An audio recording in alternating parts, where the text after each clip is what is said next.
생생하게 상생하며 YTN 라디오 생생경제. 안녕하세요. YTN 라디오 생생경제 김혜민입니다. 1980년 세계를 공포로 몰아넣었던 전염병은 에이즈입니다. 초창기에 높은 치사율로 공포의 질병이었지만 1995년 치료법이 도입되면서 획기적으로 개선됩니다. 그래서 이제 에이즈는 고소득 국가에서는 관리 가능한 만성 질환이지만 아프리카 지역에서는 여전히 치명적이고 주요한 사망 원인입니다. 치료약은 존재하지만 비용과 접근성의 장벽을 넘지 못한 감염인들이 치료를 받지 못하고 사망하기 때문입니다. 제가 생생경제를 진행하면서 제일 많이 인용하는 책 중 하나인 아픔이 길이 되려면에 나온 내용인데요. 이 책의 저자 김승섭 교수는 재난은 공평하지 않다고 이야기합니다. 코로나19가 장기화되면서 사회 경제적 차이에 따라 격차가 생기고 있습니다. 대기업은 유급휴직, 가족 돌봄이 가능하지만 그렇지 못한 회사 노동자가 훨씬 더 많습니다. 재난은 공평하지 않습니다. 그 틈을 사람과 시스템이 메꿔야 합니다. 2020년 3월 4일 YTN 라디오 생생경제 지금 시작합니다. 사람을 바꾸는 경제 이야기, 세상을 바꾸는 경제 뉴스. YTN 라디오 생생경제.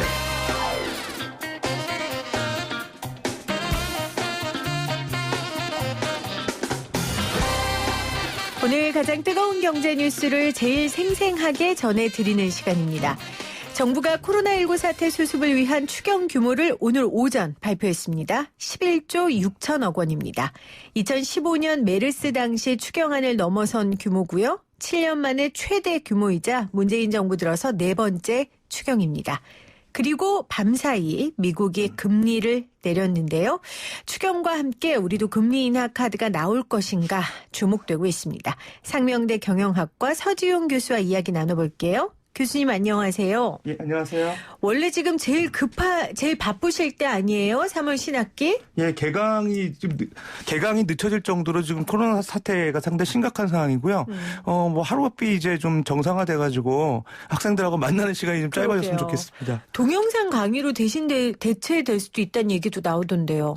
예, 이미 이제 3월 중순까지는 이제 개강이 2주 연기됐고요. 그 이후에 3월 말까지는 이제 동영상 강의로 이제 진행될 예정인데 사실 그 이후에가 좀 불확실성이 있긴 한데요. 어쨌든 4월부터는 좀 정상적인 수업이 될 수 있도록 코로나 사태가 좀 진정됐으면 좋겠습니다. 그러게요. 코로나19가 진정되기를 우리 모두가 바라고 있는데 정부에서 코로나19의 피해를 최대한 막기 위해서 그리고 이미 발생한 피해들을 복구하기 위해서 추경을 집행하기로 결정했습니다. 먼저 11조 6천억 원, 이 규모는 어떻게 평가하세요? 예, 규모는 당초 생각보다 그렇게 큰 규모는 아니었던 것 같고요. 그러나 이제 메르스 사태 실제로 투입된 추경 예산이 한 6조 2천억 정도 됐었는데, 네. 그거보다는 한 5조 4천억 정도 많은 걸로 봐서는 당시 사태보다 지금 더 심각하다고 생각이 되고요. 대체적으로 11조 6천억에 대한 그 규모는 적정하지 않나 저는 이렇게 판단이 되는데, 네. 다만 이제 지원되는, 투자되는 그런 그 항목의 좀 구성에 있어서 그렇죠. 좀 아쉬운 부분이 있는데요. 일단은 감염병 방역 측의 고도화, 그 다음에 민생 고용 안정, 소상공인 중소기업 회복, 그다음에 이제 지역 경제 상권 살리기 이렇게 네 가지 카테고리로 이제 지원이 되는데요. 네. 그 중에서 이제 감염병 방역 체계 고도화죠. 그럼 그 부분이 사실 되게 중요한 부분인데 감염병 대응에 대한 인프라를 확충하고 그다음에 의료기관들이 그동안의 손실부분에 대해서 보존해주고 그다음에 격리 치료하는 분들에 대한 생활지원 이런 부분이 한 2조 3천억 정도 되는데요. 네.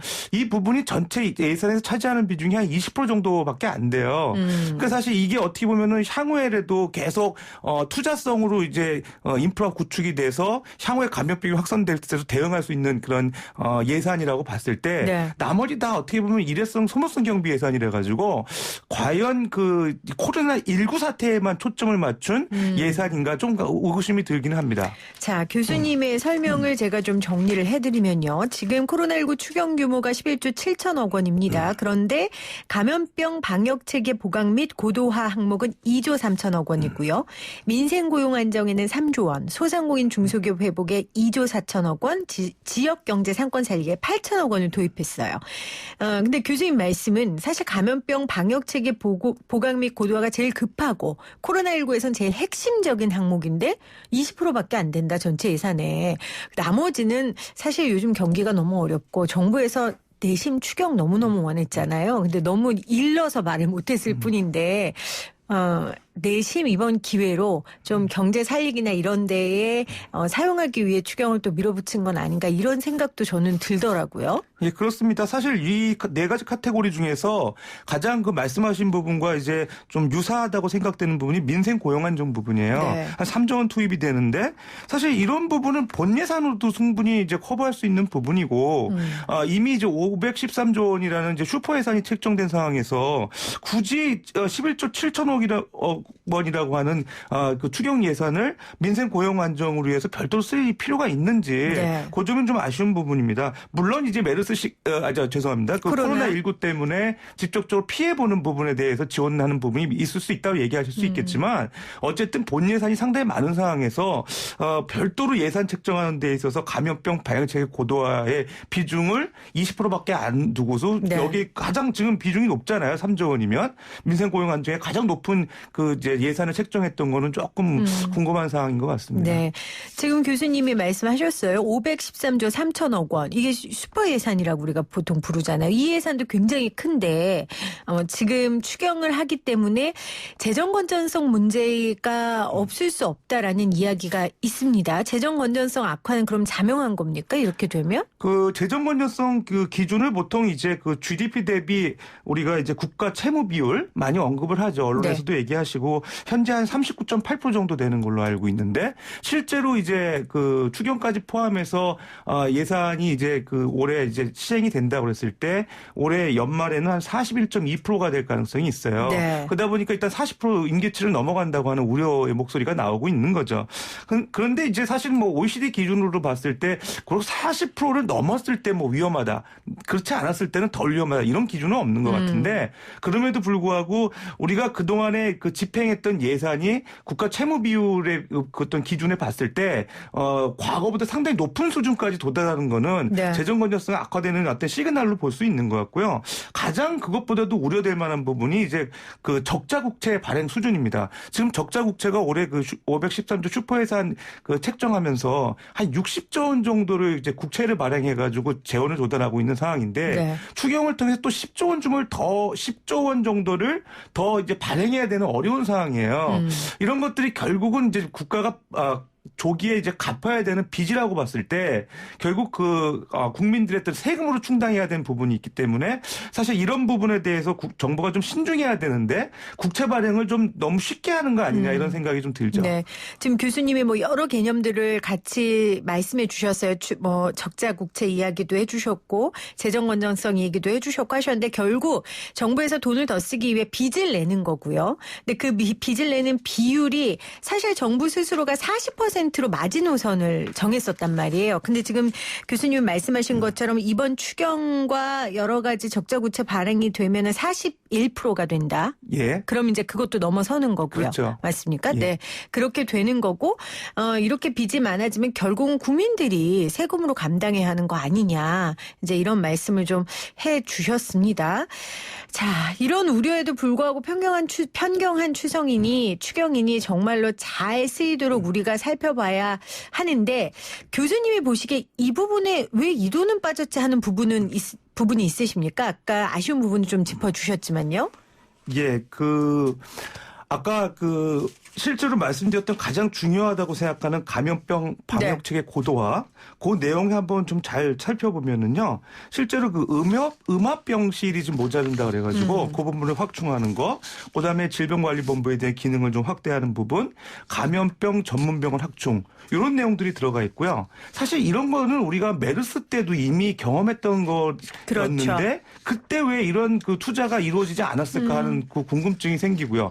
그럼 그럼 이거는 어떻게 보면 중장기적인 플랜을 가지고 투자가 되는 건데 이런 부분 외에 지금 가장 국민들이 궁금해하는 게 치료제 개발이 언제 되냐 이게 사실 궁금하잖아요. 네. 근데 그 치료제 개발에 대한 내용은 사실 빠져 있고 좀 이거와 유사한 들어가 있는 게 바이러스 연구소 설립에 30억 원 투자하겠다 이렇게 돼 있거든요. 네.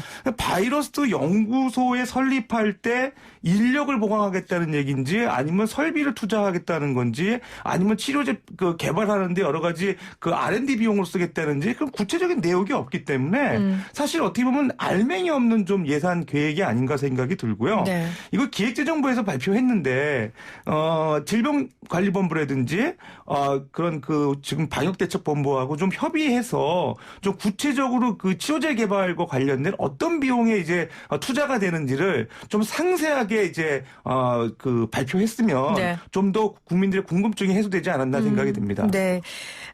지금 음압병실 120개를 추가로 만든다는 것 그리고 감염병 전문 병원을 세우고 바이러스 전문 연구소도 설립한다라는 내용들이 들어가 있는데 교수님께서 메르스 때 도 있었는데 왜 지금 이렇게 하냐라고 말씀을 지적을 해주셨어요. 저희가 얼마 전에 전문가하고 인터뷰할 때는 메르스 때 이후에 그래도 그 사태를 겪고 예산을 조금 많이 늘렸다 하더라고요. 그래서 그나마 지금 늘렸기 때문에 우리가 음압병동도 있고 그런 대처를 조금은 할 수 있었다라는 얘기를 하더라고요. 제가 볼 때 항상 정부의 예산을 보게 되면 그 소모성 경비 부분이 있고요. 말 그대로 이제 R&D 예산, 투자 예산이 있는데 네.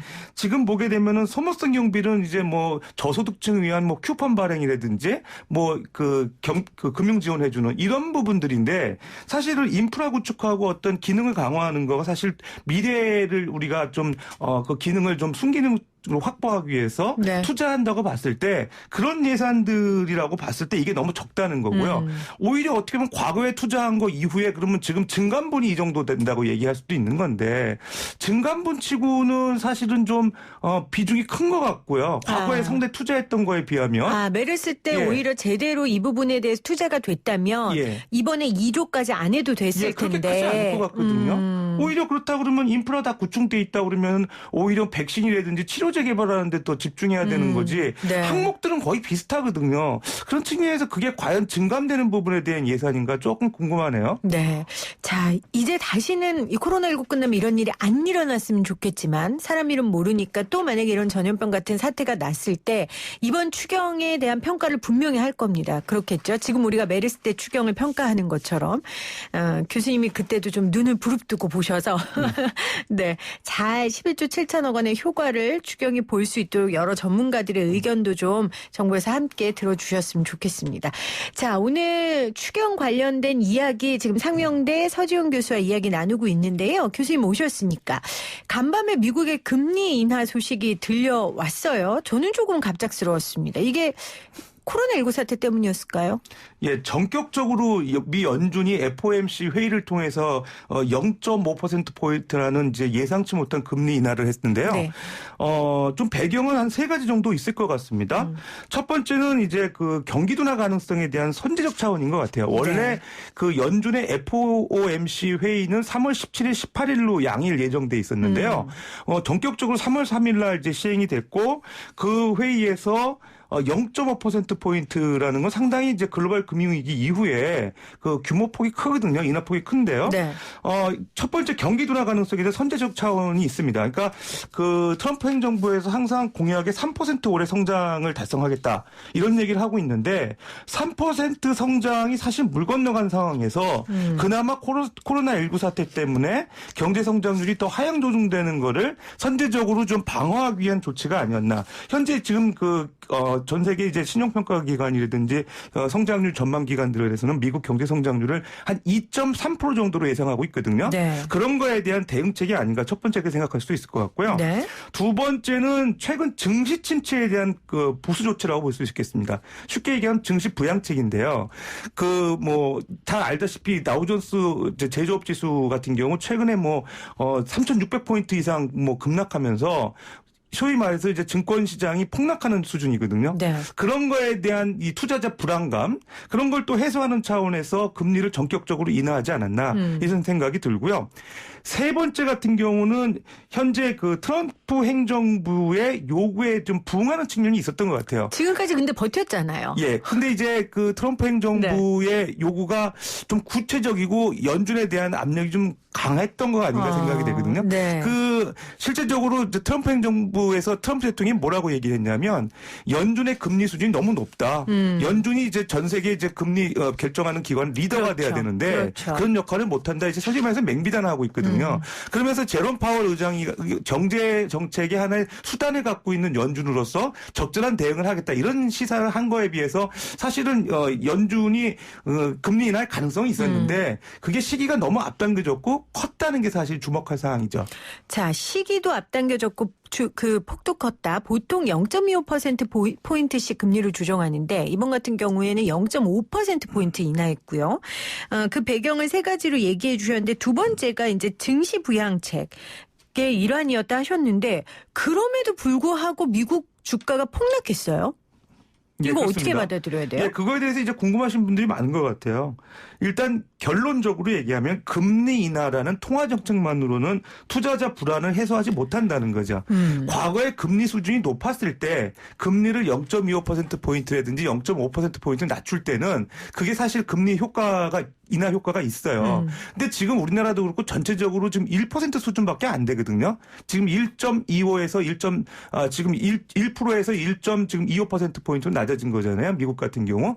실제로 그 금리 인하에 대한 효과가 크지 않다. 결국 코로나19 사태에 대한 불안감이 심화되고 있다는 측면에서 금리 인하에 대한 효과가 투자자들한테 그렇게 크게 와닿지 않은 것 같고요. 네. 그다음에 두 번째는 이제 어차피 3월 중순에 FOMC가 금리 인하를 기정사실로 지금 인하를 예고하고 있는 상황에서 조금 빨라진 것뿐이기 때문에 그닥 그렇게 투자자들이 기대한 상황이 아니었다. 이미 주가 빠진 거에 사실 상당 부분 반영이 돼 된 있다. 거군요. 이렇게 생각하는 부분도 있는 것 같고요. 네. 그다음에 세 번째가 좀 중요한데요. 금리 인하를 서둘러서 했다는 거, 금리 인하 폭이 컸다는 거는 오히려 지금 어떤 그 경기 상황을 정부 당국에 상당히 심각하게 보고 있는 거 아니냐는 더 오히려 더 불안하겠네요. 불안 요인을 가중시켰다고도 볼 수 있기 때문에 네. 오히려 예상과는 다르게 주시장이 좀 급락하지 않았나 생각됩니다. 자, 그러면 트럼프 입장에서 얼마나 조급할까요, 지금? 코로나19도 터졌죠. 그것 때문에 지금 경기도 어려워졌죠. 금리 인하 했는데 주가도 폭락했죠. 그러면 경기 부양책 카드를 트럼프가 꺼내 들 것 같은데요? 예, 그럴 가능성이 있습니다. 지금 네. 금리가 거의 1%에서 1.25% 정도이기 때문에 금리 수준이 너무 낮아서 통화정책을 펴기에는 어렵고요. 참고로 2008년 글로벌 금융위기 당시에 양적 완화라는 조치를 통해 가지고 시중에 유동성을 공급해 가지고 경제 네. 위기를 극복을 한 사례가 있죠. 그러니까 양적 완화라는 건 시중에 말 그대로 국채를 발행해 가지고 유동성을 조정하는 정책이에요. 그러니까 어떻게 보면은 지금 그 국채를 결국 사주면서 미국 국채를 사주면서 시중에 유동성을 공급하는 정책이 오히려 우리나라로 따지게 되면 재정정책 효과하고 비슷한 네. 영상을 나타나거든요. 결과적으로 그럴 가능성이 있습니다. 그래서 결국은 이번에 그 연준이 뭐 0.5%포인트 전격 인하했지만 앞으로도 한두 차례 정도는 더 인하할 가능성이 있고요. 네. 그 효과와 더불어서 양적 완화 조치가 이제 시행될 가능성도 있어 보입니다. 금리 인하가 두세 차례 더 있을 것이고 양적 완화 정책도 펼쳐질 것이다. 자, 그러면 우리도 4월 금통위에서 금리 인하 결정이 나올 것으로 보십니까? 예, 결론적으로 4월 9일 날 최소 0.25%포인트 인하될 가능성이 높습니다. 이주열 총재가 실질적으로 지금 정부의 어떤 그 정책이 하나의 그 도움을 주는 역할이 그 하는 같은 경우는 통화정책이잖아요. 통화정책을 한 번 정도는 이제 적극적으로 시행하고 싶은 생각이 있었었는데 네. 그동안에 이제 미국하고 금리가 역전된 상황에서 그렇죠. 미국의 어떤 그 FOMC 회의를 보지 않고서 선제적으로 인하하기가 지난 금통위에 상당히 부담스러웠던 거예요. 그래서 요번에 이제 그 금리 인하가 되면은 이제 인하하겠다고 생각을 하고 있었는데 생각보다 너무 빨리 너무 인하폭이 컸던 거 좀 당황스럽고 것 같아요. 하지만 0.25%포인트 정도는 인하할 가능성이 있는데, 근데 결론적으로 금리 인하에 대한 효과는 우리나라에 크지 않을 것 같습니다. 왜 그러냐면 아까도 말씀드렸다시피 지금 금리 0.25% 인하하게 되면 1%인데요. 오히려 우리나라 같이 지금 외국계 자본이 국내 증시에 한 40% 이상 더 투자가 되는 상황에서 우리나라 그 금리 수준이 1%밖에 안 된다 그러면 국내 이제 금융시장에 자금들이 머무를 유인이 안 돼요. 그렇게 되면 실제로 무슨 얘기냐면 우리나라 경제 여건과 경제 규모와 비슷한 시장으로 자금이 빠져나갈 가능성이 있다는 거죠. 미국으로 돌아간다는 게 아니라 실제적으로 이제 동남아시아라든지 우리 기준금리 시장금리보다 높은 지역으로 이머징 마켓으로 돈이 빠져나갔을 때 결과적으로는 이제 원화를 팔고 외화를 샀을 때 원달러 환율의 상승 속도가 빨라질 가능성이 있다는 거죠. 그런 건 상당히 우려할 부분이거든요. 진퇴양난이네요. 예, 그런 부분이 있고요. 지금 언제부턴가 이제 그 우리 원달러 환율이 상당히 높아지고 있습니다. 그 원인은 사실 작년에 미중 무역 갈등이 심화되면서 위안화가 사실 어떻게 보면은 그 달러에 대해서 평가 절하되면서 우리나라 원달러 환율도 연동돼서 상당히 그 가치가 절하되고 있는 상황이거든요.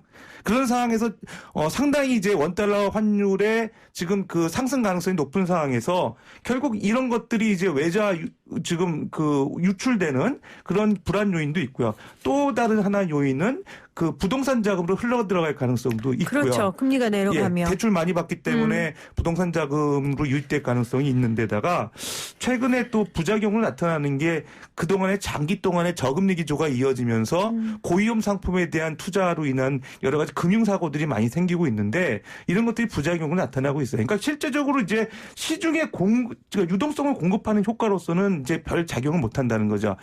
네. 시장 금리가 이제 인하가 돼야 오히려 보통 시중은행 예대율 금리가 인하를 되는 게 정상적인 통화 정책의 메커니즘이었는데 언제부턴가 그렇지 않거든요. 지난번에 이제 금융통화위원회에서 그 기준금리 그 동결했던 상황에도 이미 예대율 금리는 0.2%포인트씩 인하된 상황이기 때문에 통화정책 효과는 크지 않을 것 같다 생각이 듭니다. 와, 교수님 지금 한 3분 정도를 0.25%포인트 내려도 소용없다라는 거를 쫙 설명해 주셨는데 제가 이해가 100% 돼요. 근데 이해가 100% 되는 게 슬퍼요. 왜냐하면 정말 이렇게 될 그 현실적인 전망인 것 같아서 지금 교수님 말씀은 0.25%포인트 내려도 외국인 투자자들이 오히려 빠져나갈 수 있고 이자가 낮아지니까 부동산 붐이 다시 일어날 수도 있고 지금 여러 가지 그 우려의 상황을 설명을 해 주셨습니다. 자, 미국도 그렇고 우리도 그렇고 이렇게 어려운 상황이라면 지금 세계 경제 성장률 하락 조정하고 있는 게 뭐 당연한 것 같아요. 각종 경제 분석 기관에서 지금 그렇게 하고 있는데 올해 세계 경제 성장률을 1.1%에 그칠 것이다라고 영국의 경제 분석 기관인 옥스퍼드 이코노믹스에서 전망했습니다. 무시무시합니다. 이거 현실 가능성 있는 전망입니까?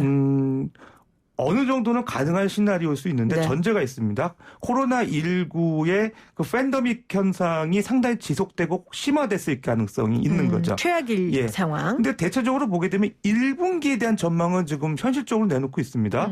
그래서 대체적으로 그 JP 모간 투자은행이죠. 중국의 경제 성장률 1분기가 마이너스 3% 정도 예상되고 있는데 왜 중국을 언급을 하냐면 실제로 중국과 관련된 그런 지금 그 경제 그 비중이 전 세계에 차지하는 GDP 비중이 지금 어떻게 보면은 한 16% 정도 되거든요. 상당히 비중이 높기 때문에 중국 경제 성장률을 고려하지 않을 수가 없는 상황이에요. 그러니까 결과적으로 마이너스 3%라는 거는 결국 상당히 크고요. 현실적으로 이제 OECD가 세계 경제 성장 전망을 많이 내놓는데요. 올해 연초에 그 전망할 때 성장률이 2.9%였어요. 근데 지금 상황에서 2.4%로 하향 조정하고 있거든요. 그러니까 결과적으로는 지금 1분기 수준에 따라서 2% 이하로 떨어질 가능성도 있죠. 그렇다고 그러면은 이 지금 옥스퍼드 경제 분석 기관에서 내놓은 1.1%에 대해서 전혀 가능성이 없다고 이렇게 얘기할 수는 없는 상황이에요. 근데 결과적으로는 이제 중국 경제 성장률 1분기가 중요하고요. 그다음에 이제 코로나19 사태가 1분기 이후에 또 지속될 수 있는지 여부. 그런 것들이 주요 이제 어떻게 보면 전망 그 포인트가 되지 않을까 생각이 됩니다. 네. 자, 오늘 추경 이야기, 금리 인하 이야기까지 정말 명쾌하게 설명을 해주셔서 더 마음이 아픈 내용이었습니다. 상명대 서지훈 교수 함께했습니다. 교수님 고맙습니다. 예, 감사합니다.